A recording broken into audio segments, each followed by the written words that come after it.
diberikan umur yang panjang, kesehatan, hadir bersama pada malam hari ini mendengarkan kembali penjelasan-penjelasan daripada Imam Ghazali yang menjelaskan kepada kita tentang taubat dan hakikat daripada taubat tersebut. Setelah minggu kemarin Imam Ghazali menjelaskan kepada kita bahwasanya dosa itu terbagi menjadi 3.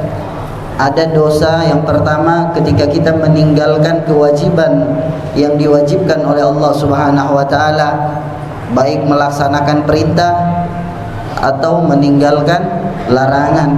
Itu semua kewajiban dari Allah Subhanahu wa taala. Dan dosa kedua yaitu dosa antara hubungan kita dengan dosa kita kepada Allah Subhanahu wa taala, antara manusia, antara seorang hamba kepada Tuhannya. Dan dosa yang ketiga, dosa antara seorang hamba kepada sesama hambanya Allah Subhanahu wa taala. Dan ini dosa, kata Imam Ghazali, dosa yang paling sulit.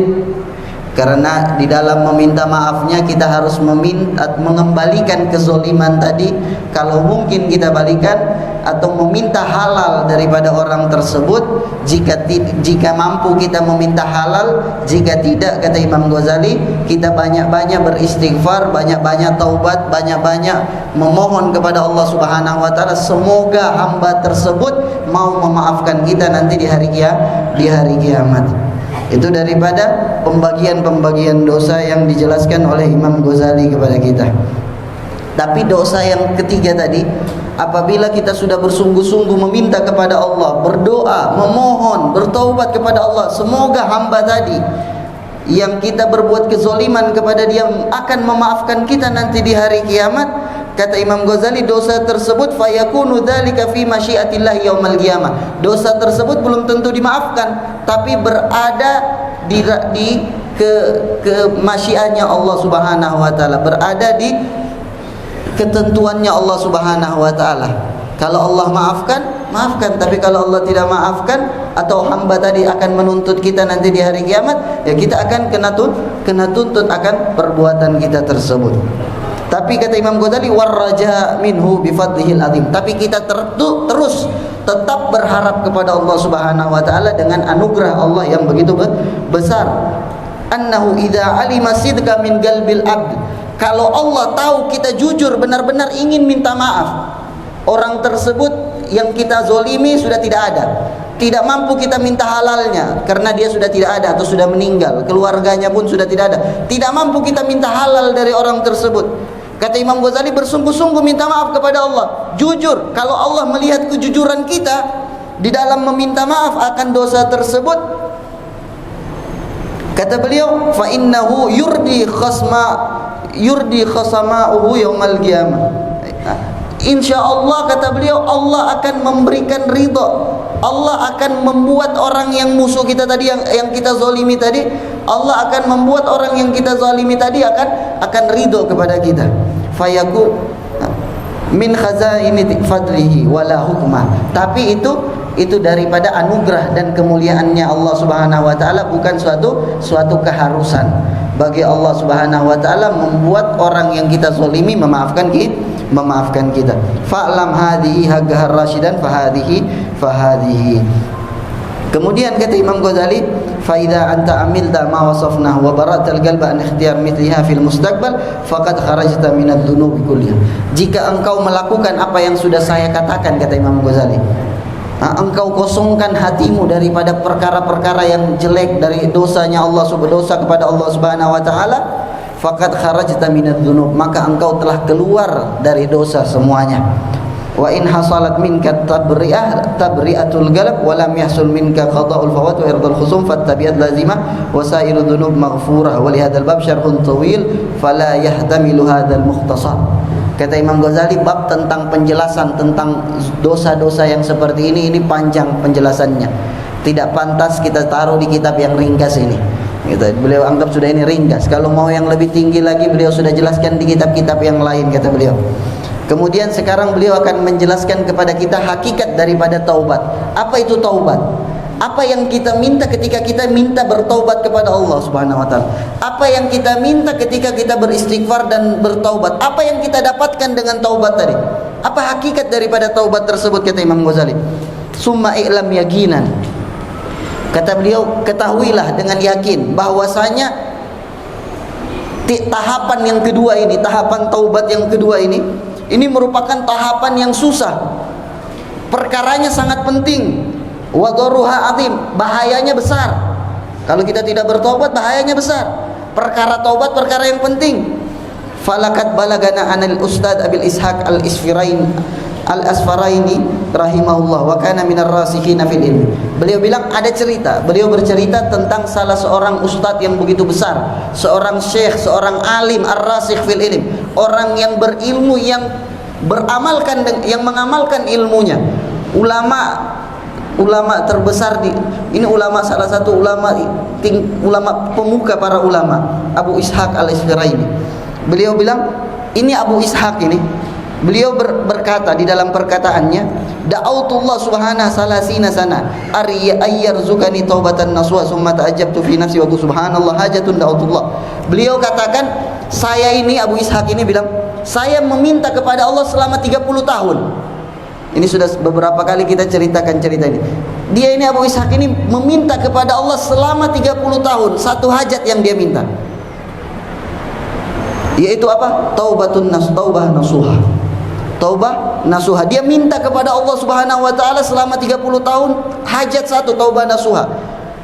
Falam yaqdiha, tapi hajat tersebut belum dia dapatkan. Kemudian dia berbicara, terbesit di dalam hatinya, dia bilang, subhanallah, maha suci Allah, selama 30 tahun saya bersungguh-sungguh minta taubat nasuha tapi belum saya dapatkan. Kemudian dia tidur di satu malam, faraitu fima yaran naim. Dia melihat di dalam mimpinya ketika dia tidur, ka'anna gailan yaqul. Ada suara yang memanggil dia. Ada suara yang berseru kepadanya. Ya ata'ajjab min dzalik, atata'ajjab min dzalik. Apakah kau heran? Kenapa kau 30 tahun meminta hajat tersebut tapi belum diberikan oleh Allah Subhanahu wa taala?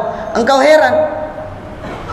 Atadri madza tas'al? Engkau tahu apa yang kau minta selama 30 tahun itu? Apa yang kau minta? Innama tas'alullah subhanahu wa ta'ala ayyuhibbak. Kau meminta Allah subhanahu wa ta'ala untuk mencintai kau. 30 tahun kau minta agar Allah mencintai kau. Ama samita, engkau tidak dengar apakah Allah subhanahu wa ta'ala pernah berfirman di dalam Al-Quran, innallaha yuhibbut tawwabina wa yuhibbul mutatahhirin. Allah cinta orang yang tawwabin, yang selalu bertobat kepada Allah subhanahu wa ta'ala. Ini hakikat daripada taubat. Ketika seorang bertobat, beristighfar, minta ampun kepada Allah, hakikatnya dia minta agar Allah cinta kepada dia. Ini cinta kepada Allah bukan sesuatu yang murah, bukan sesuatu yang enteng. Kita mau raih cintanya manusia saja kita berkorban sampai mati. Mau raih satu cintanya manusia, ini manusia, cintanya Allah bukan hal yang gampang. Itu yang hakikatnya yang kita minta kepada Allah. Makanya kita diperintahkan, Rasulullah memerintahkan kita untuk taubat setiap hari 70 kali, 100 kali. Apa hakikatnya kita minta Allah cinta kepada kita? Innallaha yuhibbut tawwabin. Allah cinta orang yang selalu bertaubat. Ini yang kita inginkan, karena kecintaannya Allah mahal. Pernah suatu saat Rasulullah SAW ketika berperang melawan Khaybar, penduduk kota Khaybar, Rasulullah bilang kepada para sahabatnya, 3 hari tidak berhasil mereka membuka gerbang Khaybar. Ini gerbang Khaybar 3 hari, besar, satu kota punya gerbang. Kaum muslimin berusaha untuk masuk ke dalam kota Khaybar selama 3 hari tidak bisa. Kata Rasulullah, besok yang akan saya jadikan pemimpin orang cinta kepada Allah dan Rasulnya, dan dia dicintai oleh Allah dan Rasulnya. Kata Rasulullah, besok saya kasih jadi pemimpin orang yang cinta kepada Allah dan Rasulnya dan dicintai oleh Allah dan Rasulnya. Ketika besok hari, kata Sayyidina Umar, semua sahabat yatatawal, meninggikan badan biar kelihatan sama Nabi, biar dipilih sama Rasulullah SAW. Biar dipilih sama Rasulullah, semuanya yatatawal, kasih lihat. Kenapa kata Sayyidina Umar? Karena bukan apa? Karena semua sahabat cinta sama Allah dan Rasulnya. Tapi bukan itu yang mahal. Yang mahal karena Allah sama Rasulnya cinta sama dia. Itu yang mahal. Semuanya kata Sayyidina Umar, sampai Sayyidina Umar bilang, "Fama tamannaitu imara mud azlamtu illa yauma idzin." Saya tidak berkeinginan untuk jadi pemimpin. Sayyidina Umar bilang, semenjak saya masuk Islam saya tidak mau jadi pemimpin. Saya tidak mau menjadi orang yang mempunyai mas'uliyah, memimpin, tidak mau. Kecuali pada hari itu saya mau jadi pemimpin, kata Sayyidina Umar. Kenapa? Karena Rasulullah bilang dia dicintai oleh Allah dan Rasulnya. Kecuali hari itu saya mau jadi pemimpin, kata Sayyidina Umar. Kemudian Rasulullah SAW memberikannya kepada Sayyidina Ali. Lihat, ini harga daripada kecintaan, ini yang diharapkan daripada para sahabat. Allah dan Rasulnya cinta sama dia. Bukan hal yang gampang kalau Allah sudah cinta kepada seorang hamba, Allah biarkan dia hina. Kalau kita cinta sama seorang, kalau orang itu diganggu, kita sudah terbakar. Itu manusia. Bagaimana Allah Subhanahu wa taala cintai kekasihnya? Bagaimana, lihat bagaimana Allah Subhanahu wa taala cinta Rasulullah sallallahu alaihi wasallam, bagaimana Allah Subhanahu wa taala. Wa fama raaitu rabbak illa yusri fi hawa. Saya tidak melihat Tuhanmu wahai Muhammad kecuali bergegas untuk mengabulkan apa yang kau inginkan langsung. Fa idza ahbabtu kuntu sam'ahu alladhi yasma'u bihi wa basarahu alladhi yubsiru bihi wa yadahu allati yabtishu biha wa rijlahu allati yamshi biha. Fa idza sa'alani a'taitu wa fa idza sa'alani a'taitu wa fa in sa'alani a'taitu wa la in ista'adani a'adtu. Di dalam hadis qudsi Rasulullah bilang, Allah berfirman di dalam hadis qudsi, apabila aku cinta kepada seorang hamba, tangannya tanganku, matanya mataku, telinganya telingaku, kakinya kakiku, dia minta aku akan kasih, dia memohon dilindungi dari sesuatu akan berikan perlindungan kepadanya. Jadi ini yang hakikat yang kita inginkan ketika kita bertobat. Ini harus kita tahu, ini harus kita pahami, ini harus yang kita dambakan ketika kita beristighfar kepada Allah. Astagfirullah, astagfirullah, ya Allah kita bertobat. Artinya, ya Allah kita minta dicintai oleh-Mu. Mengemis kepada Allah akan hal tersebut sampai Allah benar-benar cinta kepada kita. Kalau Allah sudah cinta kepada kita, nah cintanya Allah kepada seorang hamba tidak bisa diukur sama mata manusia, ya. Jangan kita tahu, oh ini orang dicintai oleh Allah Subhanahu wa taala. Fama yudrik, apa yang kau tahu? Kita tidak tahu ini yang dicintai. Mungkin orang yang kita hinakan, mungkin orang yang kita rendahkan, mungkin orang yang kita anggap enteng, dia dicintai oleh Allah Subhanahu wa taala. Yang di jalan, yang lusuh, yang mohon maaf kalau yang compang-camping, tapi dia dicintai oleh Allah Subhanahu wa taala. Kita tidak tahu siapa. Allah Subhanahu wa taala menutupi, menyimpan, menyembunyikan rahasianya di dalam hamba-hambanya. Jangan sampai kita merendahkan seorang hamba. Uwais Al-Qarni itu hamba yang dicintai oleh Allah, yang diakui oleh Rasulullah sallallahu alaihi wasallam. Dilempar setiap hari, dianggap orang gila.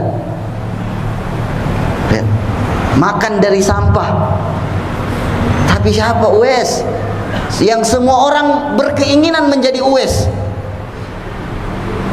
Sekarang di dunia tidak ada yang mau kayak Uwais. Siapa yang mau pindah posisi seperti Uwais Al-Qarni, makan-makan dilempar-lempar sama anak-anak kecil, dianggap orang gila? Siapa mau kayak seperti itu?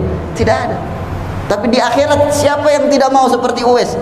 Memberikan syafaat, adat sya'r bani ganam bani Kalb, memberikan syafaat sebanyak, bukan kambing, bulu kambing Bani Kalb. Bani Kalb ini satu kabilah yang paling banyak kambingnya di Arab. Bukan sebanyak kambingnya, tapi sebanyak bulu yang ada di kambingnya. Lihat Allah Subhanahu. Lihat Uwais Al-Qarni mendapatkan kecintaan Allah. Rasulullah menyaksikan. Rasulullah perintahkan Sayyidina Ali, Sayyidina Umar untuk minta istighfar. Datang sama Uwais, minta sama dia agar Allah mengampuni dosanya kalian. Allah ampuni dosanya kalian. Ini Sayyidina Ali, Sayyidina Umar, kibar sahabat, Amirul Mukminin. Tapi Rasulullah bilang datang sama Uwais, minta. Agar apa? Agar kita tahu bagaimana kadang orang yang mulia datang kepada orang yang di bawah. Sayyidina Ali sama Sayyidina Umar jelas lebih mulia daripada Sayyidina Uwais, jelas. Tapi kenapa Rasulullah perintahkan? Agar kita tahu kemuliaan yang Allah berikan kepada seorang hamba itu tetap harus dimuliakan walaupun dia lebih mulia darinya. Allah berikan kemuliaan kepada seseorang yang kita lebih mulia mungkin dari dia, tapi tetap kita harus muliakan dia. Karena kemuliaan Allah pada hakikatnya kita muliakan karena Allah, bukan karena dia. Jadi seperti itu. Oleh karena itu, kata bilang ini hakikat daripada taubat yang kita minta kepada Allah Subhanahu wa taala. Fanzur ila haulail a'immah, lihat bagaimana mereka, kata Imam Ghazali, orang ulama, pemimpin. Tapi ingat, ini ulama ini Abu Ishaq ini minta 30 tahun agar diampuni dosanya, bukan dosa. Mungkin kita anggap itu dosa. Mungkin kita anggap ketika Sayyidina Hasan Al-Basri di padang Arafah, di siang hari beliau sujud di bawah terik matahari, memohon, menangis kepada Allah Subhanahu wa taala, berdoa.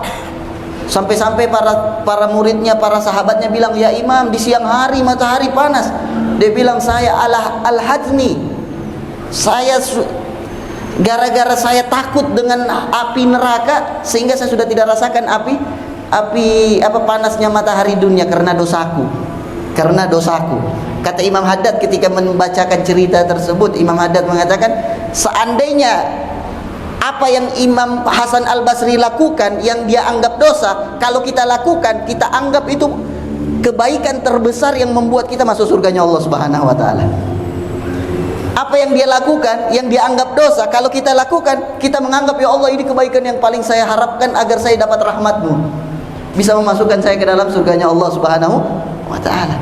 Karena orang seperti di minggu diceritakan di majelis Isnin, ada yang masuk ke dalam guanya tertutup, dia meminta, ya Allah, ini kebaikan yang saya lakukan, tawassul dengan amal soleh yang paling terbaik yang dia anggap, dia tawassul kepada Allah dengan amal tersebut, Allah agar berikan dia kemudahan sehingga dia bisa keluar dari gua tersebut. Jadi kata Imam Haddad, kalau seandainya itu amal kita lakukan yang Imam Hasan Al-Basri anggap dosa, kalau kita lakukan, kita anggap ini amal terbaik yang bisa kita tawasulkan kepada Allah agar kita dapat rahmatnya Allah Subhanahu wa ta'ala. Kata Imam Haddad lagi zaman kita sekarang. Jadi ini yang mereka anggap dosa. Sayyatul muqarrabin, hasanatul abrar. Yang orang-orang yang dekat kepada Allah Subhanahu wa ta'ala menganggap satu kejelekan, tapi bagi orang-orang yang abrar, orang yang baik, belum dekat tapi baik, mereka menganggap itu suatu kebaikan, tapi orang yang dekat menganggap itu suatu kesalahan. Sama seperti kita, perumpamaannya di dalam kita berorganisasi saja. Ketika kita dekat dengan seorang raja, seorang pemimpin, adab-adabnya lebih dituntut, kita adab-adabnya lebih daripada orang-orang yang lain. Sehingga ketika kita berbicara, ketika kita ini, padahal kalau kita melakukan suatu kesalahan yang padahal hakikatnya di kawasan umum itu bukan suatu kesalahan, cuma kita anggap itu suatu kesalahan. Begitu seperti itu para ulama kita. Ini dia meminta 30 tahun mungkin dalam hal-hal yang seperti itu. Semoga Allah Subhanahu wa taala memberikan kepada kita taubat nasuha. Jangan Allah Subhanahu wa taala cabut nyawa kita dari dunia ini kecuali semua dari kita sudah mendapatkan cinta dari Allah Subhanahu wa taala. Amin ya rabbal alamin. Amin ya rabbal alamin. Wa sallallahu ala sayyidina Muhammadin nabiyil ummi wa ala alihi wasallam. Alhamdulillahirabbil alamin wa la minkum. Assalamualaikum warahmatullahi taala wabarakatuh. Alhamdulillah, wassalatu wassalamu ala sayyidina Rasulillah wa ala alihi wa sahbihi wa man wala. Subhanaka la ilma lana illa ma 'allamtana innaka antal alimul hakim. Rabbi shrah li sadri wa yassir li amri wa hlul 'uqdatam min lisani yafqahu qawli, amma ba'du. Hadirin hadirat yang dimuliakan Allah Subhanahu wa taala. Kita sudah masuk di malam kedua bulan Zulhijjah. Dan semoga kita dipanjangkan oleh Allah umur kita, disehatkan badan kita sehingga kita bisa berjumpa dengan hari Arafah, bisa berjumpa dengan hari Id. Amin ya rabbal alamin. Daripada keutamaan bulan Zulhijjah, 10 pertama bulan Zulhijjah adalah satu keistimewaan yang Allah sediakan untuk kita, umat baginda Nabi besar Muhammad sallallahu alaihi wasallam. Dari banyaknya keutamaan itu kita ringkas menjadi 4 saja. Yang pertama, dalam Al-Quran Allah Subhanahu wa taala berfirman, wal fajri walayalin ashri. Wal fajri, Allah Subhanahu wa taala bersumpah pada firman-Nya saat itu. Wal fajri, kita tahu kalau firman Allah tanpa sumpah luar biasa. Berarti kita harus imani ayat itu. Apalagi sampai sumpah, berarti sangat-sangat luar biasa yang harus kita perhatikan. wal fajri, demi waktu fajar. Ulama menafsirkan ayat ini, wal fajri, yang dimaksud dengan fajar itu adalah kedatangan baginda Nabi besar Muhammad sallallahu alaihi wasallam menjadi fajar untuk kita semua umat Islam. Kemudian dilanjutkan sumpahnya dalam firman Allah Subhanahu wa taala, walayalin ashri. Ulama menafsirkan walayalin ashri, malam yang 10. Ulama tafsirkan malam yang 10 adalah 10 pertama di bulan Zulhijjah. Sekarang ini sudah masuk malam kedua, berarti hari kedua besok ini.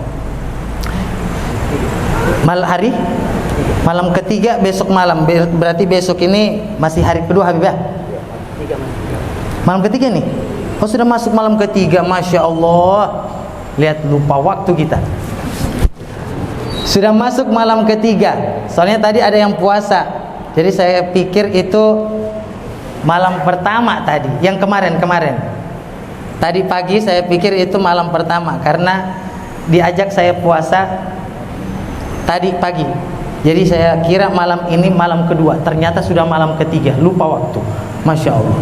Soalnya kita orang punya pemerintah ini lain-lain juga. Ada yang kemarin dia punya 1 Zulhijjah, ada yang hari ini. Bingung juga. Hadirin hadirat yang dimuliakan Allah Subhanahu wa taala. Ala kulli hal, kita terima kasih sama pemerintah sudah mengaturkan waktu terbaik untuk kita. Alhamdulillah. Kita lanjut. Di 10 pertama bulan Zulhijjah ini keutamaannya sangat besar di sisi Allah Subhanahu wa taala, sampai dalam sabda baginda Nabi besar Muhammad, Nabi sallallahu alaihi wasallam ungkapkan salah satu sabdanya, orang yang berbuat baik, amal soleh di 10 pertama bulan Zulhijjah ini, itu amalan perbuatan baiknya paling Allah cintai daripada bulan-bulan lain. Sampai dalam sabda Nabi besar Muhammad yang lain, siapa orang yang melakukan amal soleh, perbuatan baik di 10 pertama bulan Zulhijjah ini, lebih bagus pahalanya daripada orang yang jihad fisabilillah. Masya Allah. Hadir majelis, dengarkan maulid, lebih bagus daripada jihad fisabilillah. Kecuali orang yang jihad fisabilillah tersebut, dia melakukan jihad, mengorbankan dirinya, hartanya, kemudian dia meninggal mati syahid, itu lebih utama daripada kita beramal di bulan 10 pertama bulan Zulhijjah. Kalau dia mengorbankan jiwa dan raganya, semua hartanya dia korbankan, maka dia lebih utama daripada kita yang beramal di 10 pertama bulan Zulhijjah. Itu yang pertama, hadirin. Bayangkan, itu ditegaskan oleh Nabi besar Muhammad untuk kita beramal soleh, karena dia punya pahala besar sekali. Di antaranya sholat sunnah diperbanyak, sholat tahajud dipertebal, kemudian apalagi sholat wajib, sholat subuh, sholat zuhur 5 waktu dan lain sebagainya. Lebih giat lagi, lebih semangat lagi, karena pahalanya lebih utama daripada jihad fisabilillah. Baca Al-Quran, bersedekah dan lain sebagainya. Kemudian yang kedua, di 10 pertama bulan Zulhijjah ini ada yang namanya Arafah. Hari Arafah. Puasa di hari Arafah. Siyamu yaumi Arafah. Inni ahtasibu ilallahi ayyukaffira sanatal lati qablahu wa sanatil lati qablaha ba'daha. Bayangkan dalam hadis Nabi besar Muhammad SAW tentang hari Arafah, siapa orang yang berpuasa di hari Arafah, maka dosanya akan diampuni yang telah lalu dan yang akan datang. Berarti suci kita, Masya Allah. 10 pertama di bulan Zulhijjah. Kemudian yang ketiga, dianjurkan oleh Nabi SAW untuk memperbanyak takbir, kemudian zikir. Yang keempat, sudah pasti kita akan berjumpa dengan hari Id, hari menyembelih juga, kurban dan lain sebagainya. Itu adalah keutamaan, 4 keutamaan yang pokok yang harus kita ketahui, bahwasanya ini adalah bulan yang sangat istimewa yang Allah sediakan untuk kita umat baginda Nabi besar Muhammad sallallahu alaihi wasallam. Bukan itu inti pembahasan kita. Inti pembahasan kita bahwasanya alhamdulillah setiap malam di malam Jumat ada seorang ustadz, ada habaib, ada yang sampaikan kepada kita tentang keutamaan itu, mengingatkan kepada kita tentang keutamaan itu. Banyak orang di luar sana yang ingin hadir di sini, tapi tidak sampai mereka mendengarkan tentang keutamaan tersebut. Tidak sampai orang-orang di luar sana mendengarkan, mengingat kembali tentang keutamaan-keutamaan itu. Mereka menangis di luar sana. Bahkan ulama berkata, berapa banyak orang yang bersama kita ternyata bukan termasuk dari kita. Orang di luar ternyata mereka bagian dari kita. Bayangkan, kita yang sudah ada di dalam tidak termasuk bagian daripada majelis, daripada terapi maulid. Kita ini terapi maulid, ingin memperbaiki hati, ingin memperbaiki kita orang punya amal perbuatan. Terapi maulid, duduk majelis ilmu, memandang orang-orang soleh, itu terapi maulid. Banyak orang di luar sana ingin hadir bersama kita, keterikatan hatinya bersama.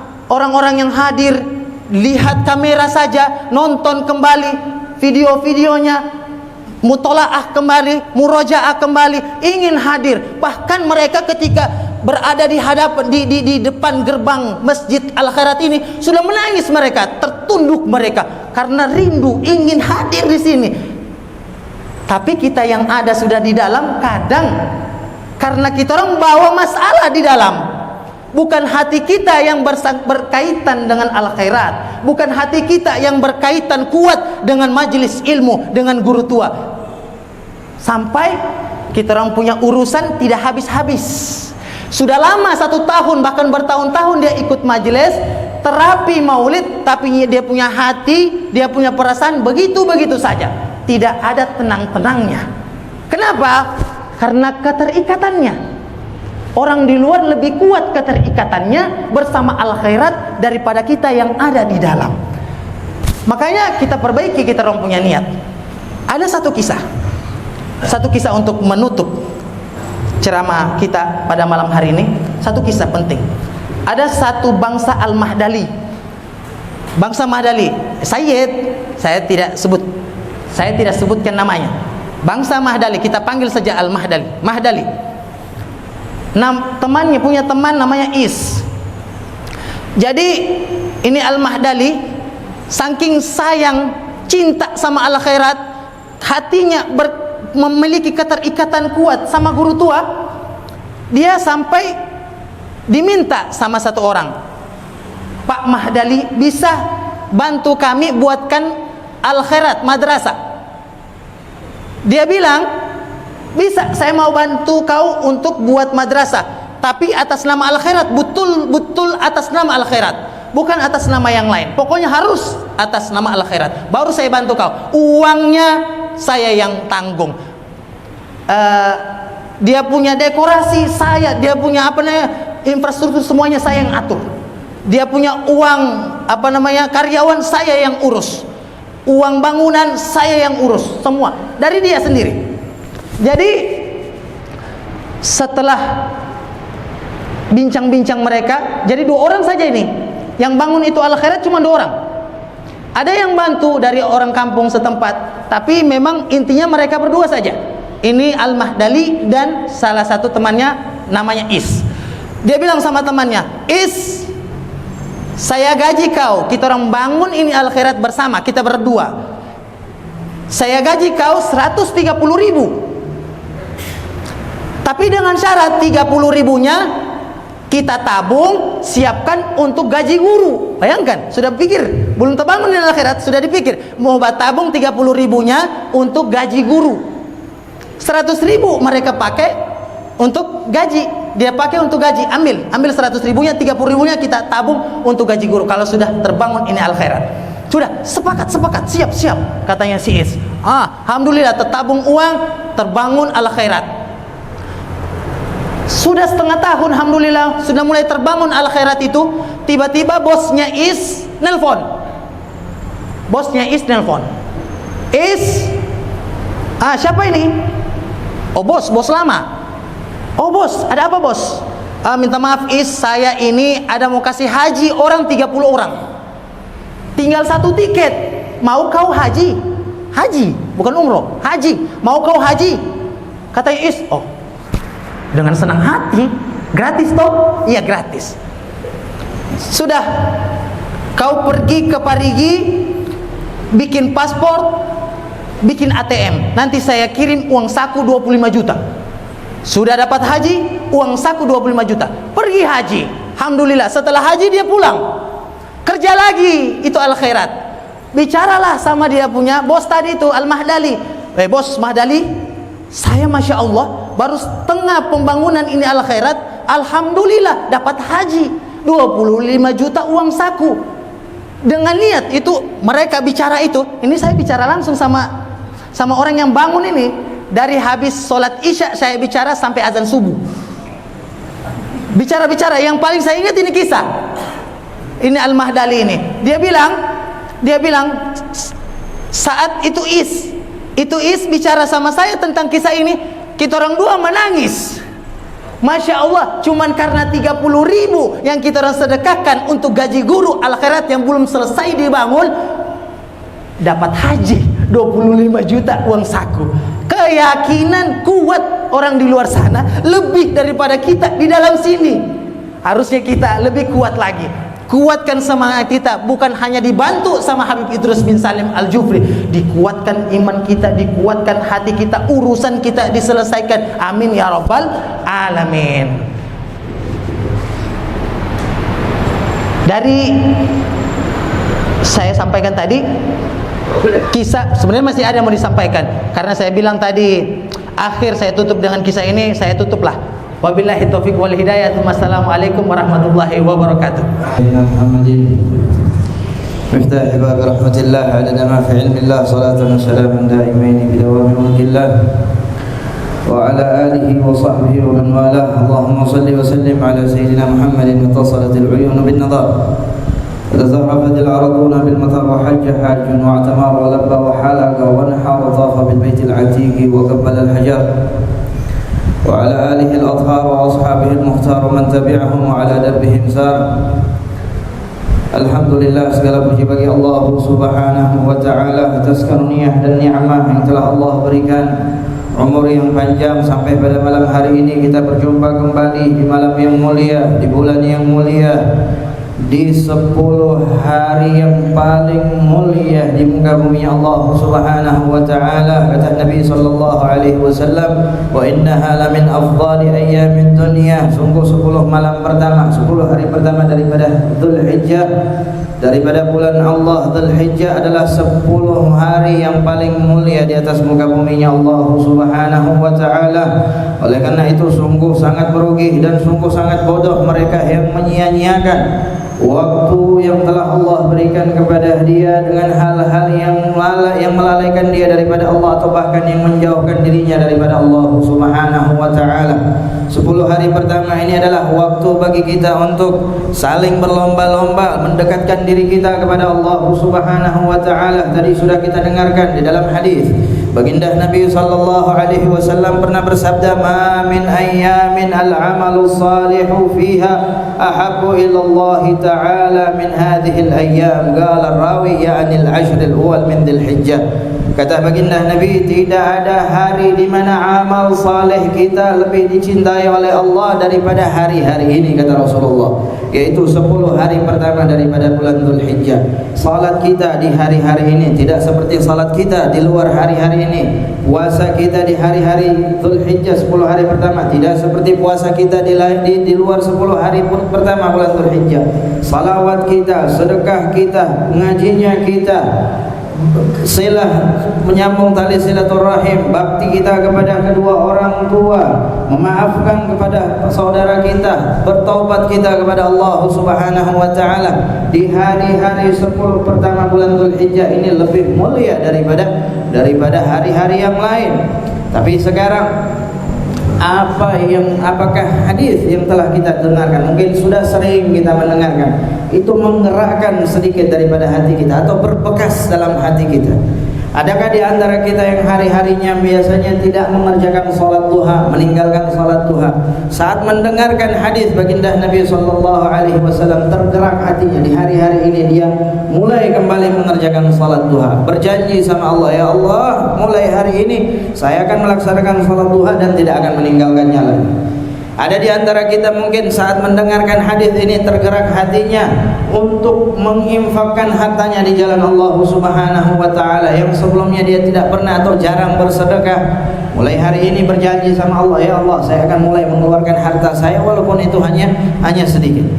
Ada di antara kita mungkin di hari-hari sebelumnya tidak atau jarang mengaji, bahkan mungkin di Ramadan menghatamkan Al-Quran, tapi 2 bulan setelah Ramadan sampai bulan ini mungkin satu safha atau satu lembar daripada Al-Quran tidak pernah lagi dia buka. Padahal kalau dia tahu mengajinya di 10 hari pertama di bulan Dzulhijjah, ini bahkan lebih baik. Kalau kita melihat hadis baginda Nabi SAW, bahkan lebih baik daripada mengajinya dia di bulan Ramadan.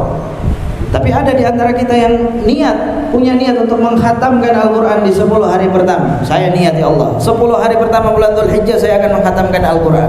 1 hari saya akan mengaji 3 juz. 3 juz kita mengaji tidak akan mengambil lebih daripada 1,5 jam, 2 jam. Kalau sekarang mungkin baru sadar atau baru ingat, saya akan mengaji, berarti tinggal 6 hari ke depan sampai Arafah, saya akan mengaji 5 juz 1 hari. Berarti setiap habis salat saya mengaji 1 juz, ya Allah. Dari hal-hal ini banyak di antara kita yang lalai, yang lupa kemuliaan 10 hari daripada bulan Dzulhijjah. Kalau kita mau bandingkan dengan hari-hari yang lainnya, maka bulan Dzulhijjah ini adalah hari-hari yang begitu mulia di hadapan Allah. Sayyidina Anas, Imam Fakhrul Razi dalam tafsirnya meriwayatkan daripada Sayyidina Anas bin Malik radhiyallahu anhu. Sayyidina Anas mengatakan, "Kunna na'uddu ayyamil ashr bi alf yawm." Kunna na'uddu yawman min ayyamil ashr Dzulhijjah bi 1000 yawm wa yawm Arafah bi 10,000 yawm. Kata Sayyidina Anas, kami dulu di zaman Nabi SAW melihat beramal 1 hari di 10 hari pertama bulan Dzulhijjah itu seperti beramal 1000 hari. Dan beramal di hari Arafah, kata beliau, itu seperti beramal 10.000 hari. 10.000 hari. Kalau Lailatul Qadar 1000 bulan, kalau ini 10.000 hari. Kalau Lailatul Qadar kita tidak tahu kapan. Ya, Lailatul Qadar mubham, tidak ada yang tahu kapan waktunya. Tapi Yaum Arafah pasti. Hari Arafah kita tahu kapan. Maka kesempatan bagi kita, jangan sampai kita menyia-nyiakan waktu yang sudah diberikan oleh Allah Subhanahu wa taala. Tadi sudah kita dengarkan bab taubah daripada kitab Minhajul Abidin Imam Al-Ghazali radhiyallahu taala wa arda. Kembali kita nujaddid taubatana ila Allah. Kita perbaharui kembali taubat kita sama Allah Subhanahu wa taala. Kita ingat-ingat kembali, introspeksi diri kita. Kalau ada kesalahan-kesalahan kita sama Allah di masa lalu, kita bertobat sama Allah, meminta maaf sama Allah Subhanahu wa taala mulai pada malam hari ini.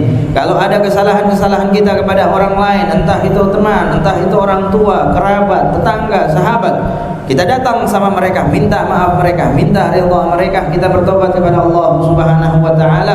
Pada malam hari ini kita bertobat untuk tidak mengulangi kesalahan yang sama.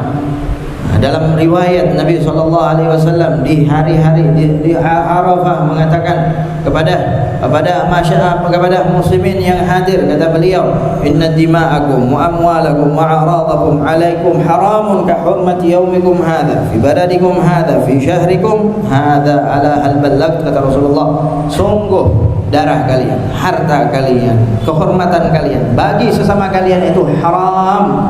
Haram ka hurmati yaumikum hadza, kata Rasulullah, seperti kemuliaan hari ini.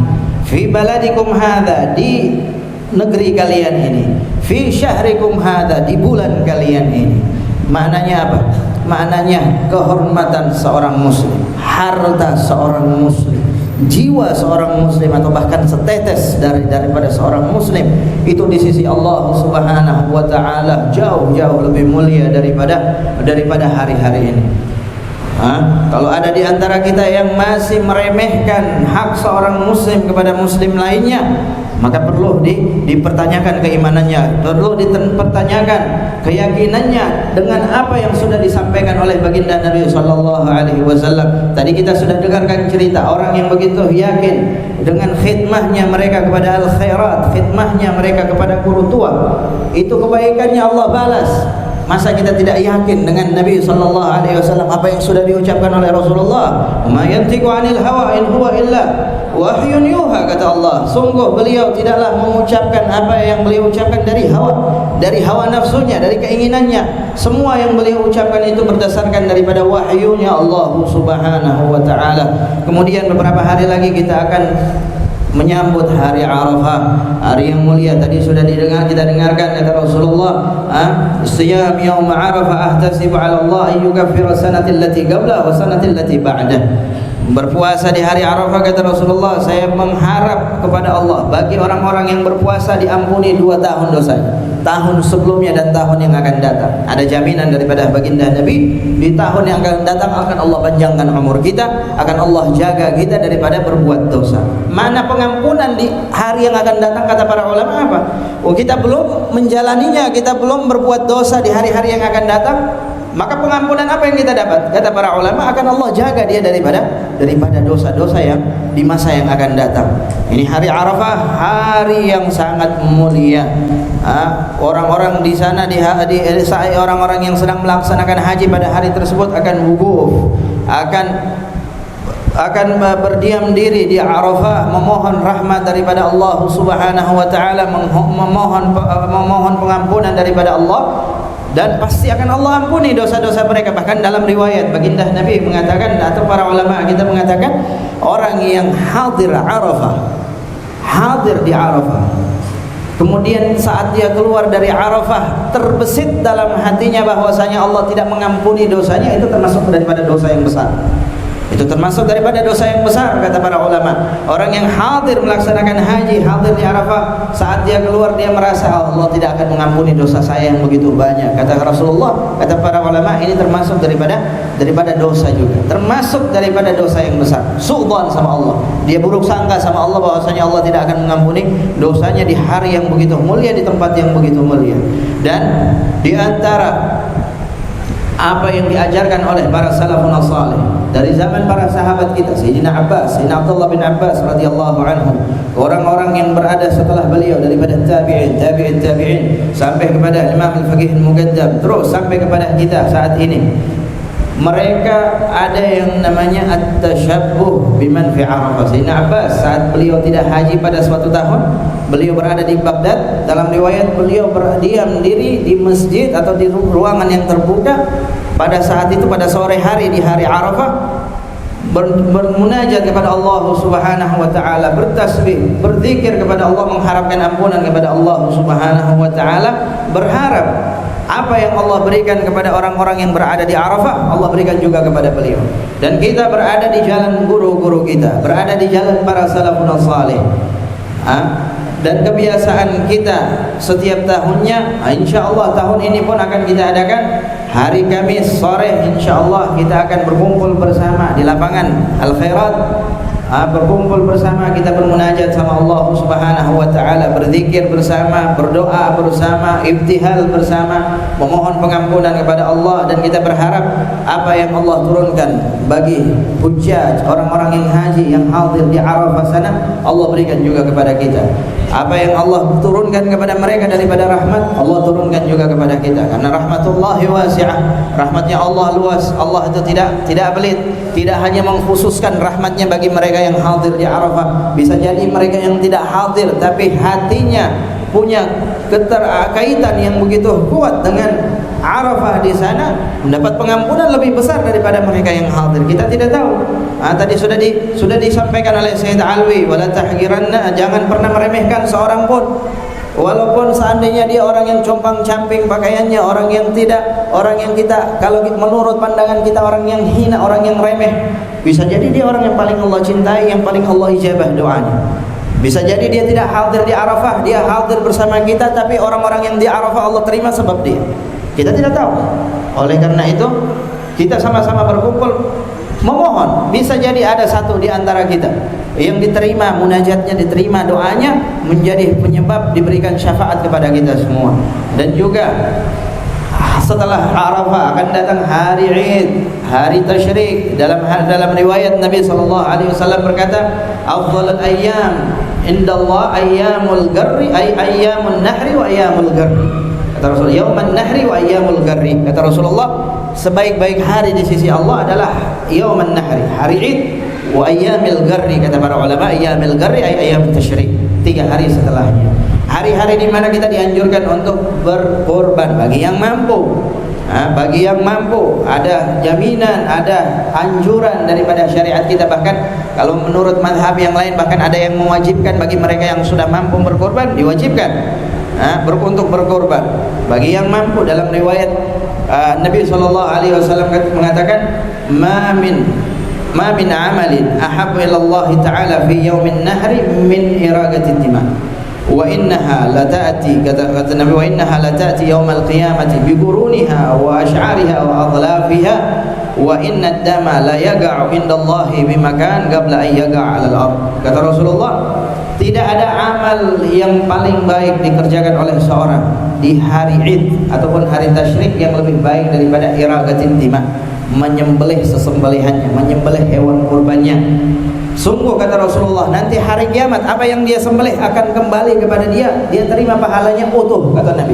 Bukan hanya darahnya, tapi semuanya, darahnya, kulitnya, bahkan bulu yang ada pada hewan tersebut akan datang memberikan syafaat kepada orang yang berkurban. Dalam riwayat, dalam hadis yang lain, Nabi SAW berkata, dalam hadis tadi juga kata Rasulullah, wa inna ad-dama la yaqa 'indallahi bimakan qabla an yaqa 'alal ard. Darah yang keluar dari hewan yang kita sembelih itu, kata Rasulullah, akan diterima oleh Allah Subhanahu wa taala pahalanya dari kita sebelum darah itu menyentuh tanah, sebelum darah itu menetes ke tanah. Maknanya sangat cepat diterima oleh Allah Subhanahu wa taala. Oleh karena itu, bagi mereka yang memiliki kemampuan dianjurkan untuk berkorban. Azimu dhahayakum fa innaha 'alas sirati matayakum. Perbagus hewan kurban kalian, perbesar, fa innaha 'alas sirati matayakum, kata Rasulullah, karena hewan kurban kalianlah yang akan kalian tunggangi saat melewati shiratal mustaqim. Oleh karena itu, yang punya kemampuan kalau dia punya berkeluarga, cukup dari dirinya sendiri untuk mewakili keluarganya, anak istrinya. Kalau dia orang yang mampu untuk 1 ekor kambing, 1 ekor kambing. Kalau tidak mampu untuk 1 ekor kambing, masalah patungan dengan sapi lebih murah. Patungan dengan sapi tidak ada masalah di situ. Kalau 1 ekor sapi itu sampai 7 orang, bukan harus 7 orang, tapi boleh sampai 7 orang. Kalau 1 ekor cuma untuk 2 orang, 3 orang boleh. Kalau 1 ekor maksimal sampai 7 orang. Dan untuk mempermudah bagi kita yang punya keinginan, cuman biasanya kita setiap tahun, masalah di akhir tahun seperti ini, Allah, Ustaz, tidak ada uang, sudah habis untuk belanja anak istri, untuk keperluan, habis semua sudah. Untuk mempermudah bagi itu, insya Allah setelah Idul Adha ini nanti boleh kita sampaikan keinginan kita kepada pengurus majelis Al-Itsnain atau majelis Raudhah, karena kita insya Allah akan membuka tabungan kurban. Untuk membuka tabungan kurban, mungkin 1 kali keluar setiap tahun, di akhir tahun seperti ini berat, kita buka tabungan kurban. Kita bisa sisihkan setiap minggunya 50.000, satu bulan kita bisa sisihkan 200.000. Kalau 10 bulan paling tidak sudah 2 juta, 12 bulan 2.400.000, paling tinggal tambah 100. Kalau itu 2.500.000 sapi. Atau kalau dia mau kambing tinggal tambah sedikit, tidak berat, lebih ringan. Insya Allah itu akan kita diskusikan, akan kita rapatkan bersama pengurus untuk maksud daripada itu semua untuk apa? Untuk mempermudah bagi kita yang punya keinginan tapi masih sulit untuk menabung sendiri, sulit untuk menyimpan uang sendiri. Kalau menyimpan uang sedikit, sedikit tak pakai lagi. Untuk apa? Untuk jajan bawa teman, untuk sama yang halal, tapi bukan sama yang haram, sama yang halal. Susah. Jadi kita adakan seperti itu untuk meringankan dan untuk membantu dan untuk yang punya keinginan supaya bisa mewujudkan keinginannya tersebut, bisa berkorban bersama dan menginfakkan apa yang sudah Allah berikan kepada dia. Mungkin ini saja yang dapat kami sampaikan. Semoga daripada 10 hari pertama di bulan Dzulhijjah ini Allah berikan kepada kita taufiknya, Allah berikan kepada kita taufiknya, hidayahnya, sehingga kita betul-betul menghidupkan hari-hari ini dengan hal-hal yang dapat mendekatkan diri kita kepada Allah Subhanahu wa taala dan yang diridhai oleh Allah Subhanahu wa taala. Nasallallahu taala yuwaffiqana lima yuhibbu wa yarda wa la yuhrimna khairan ma 'indahu li syarrin ma 'indana fadlan minhu wa judan wa karaman wa ihsana. Nasallallahu taala yaj'al akhir kalamina inda intihai ajalina qawlan la ilaha illallah tahaqqiqina bihaqa'iqiha hissan wa ma'na. Sallallahu ala sayyidina Muhammadin nabiyil ummi wa ala alihi wa sahbihi wasallam. Alhamdulillahi rabbil alamin wa 'afwa minkum.